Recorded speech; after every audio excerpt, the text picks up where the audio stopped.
प्रथम अध्याय कुरुक्षेत्र के युद्ध स्थल में सैन्य निरीक्षण।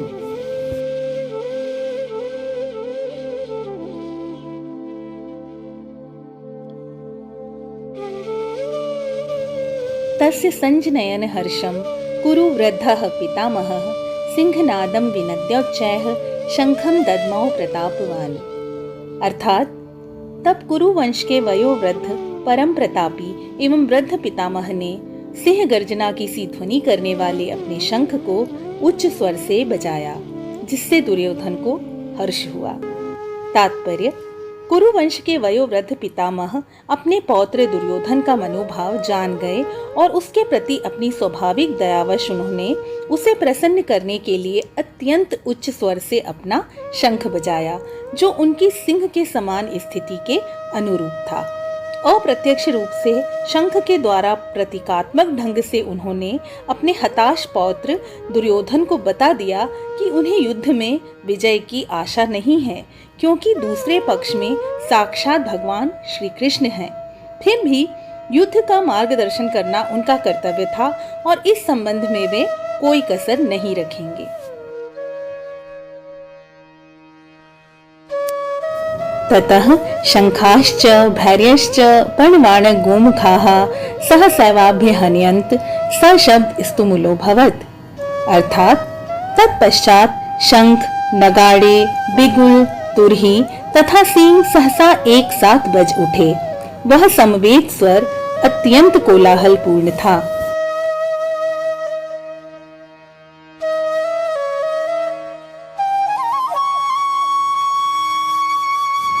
ततः श्वेतैर्य हयैर्य युक्ते महति स्यन्दने स्थितौ माधवः पांडवाश्चैव दिव्यौ शंखौ प्रदद्मतुः। अर्थात दूसरी ओर से श्वेत घोड़ों द्वारा खींचे जाने वाले विशाल रथ पर आसीन कृष्ण तथा अर्जुन ने अपने अपने दिव्य शंख बजाए।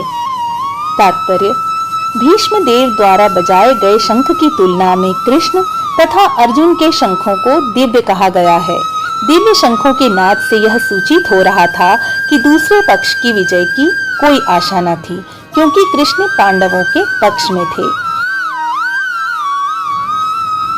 जयस्तु पांडुपुत्राणाम येषाम पक्षे जनार्दनः।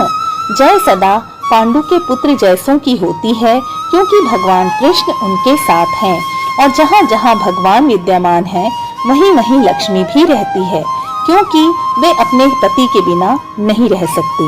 अतः जैसा कि विष्णु या भगवान कृष्ण के शंख द्वारा उत्पन्न दिव्य ध्वनि से सूचित हो रहा था, विजय तथा श्री दोनों ही अर्जुन की प्रतीक्षा कर रही थी। इसके अतिरिक्त जिस रथ में दोनों मित्र आसीन थे वह अर्जुन को अग्नि देवता द्वारा प्रदत्त था, और इससे सूचित हो रहा था कि तीनों लोकों में जहां कहीं भी यह जाएगा वहां विजय निश्चित है।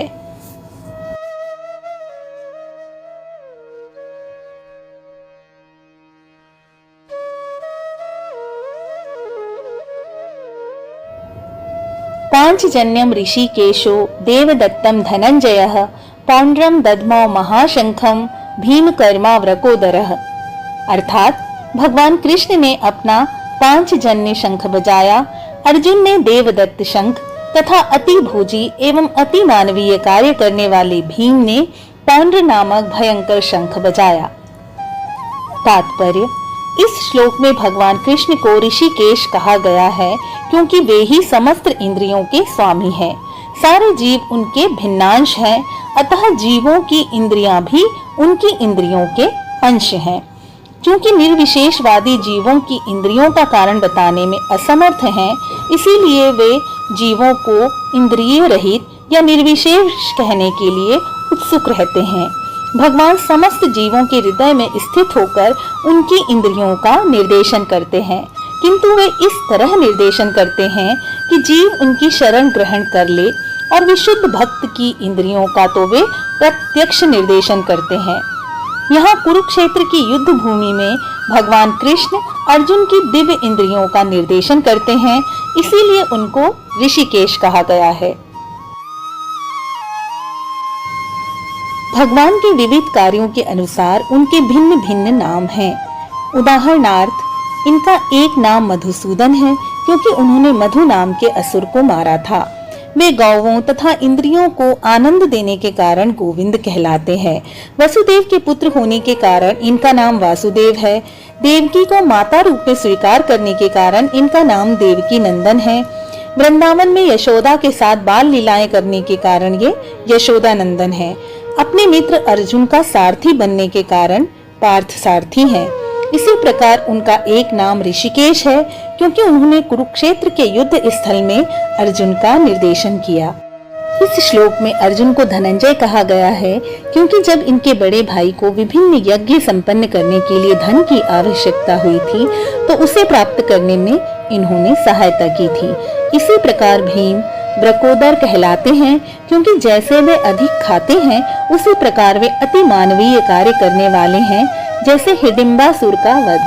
अतः पांडवों के पक्ष में श्री कृष्ण इत्यादि विभिन्न व्यक्तियों द्वारा विशेष प्रकार के शंखों का बजाया जाना युद्ध करने वाले सैनिकों के लिए अत्यंत प्रेरणादायक था। विपक्ष में ऐसा कुछ न था, न तो परम निदेशक भगवान श्री कृष्ण थे, न ही भाग्य की देवी थी। अतः युद्ध में उनकी पराजय पूर्व निश्चित थी। शंखों की ध्वनि मानो यही संदेश दे रही थी।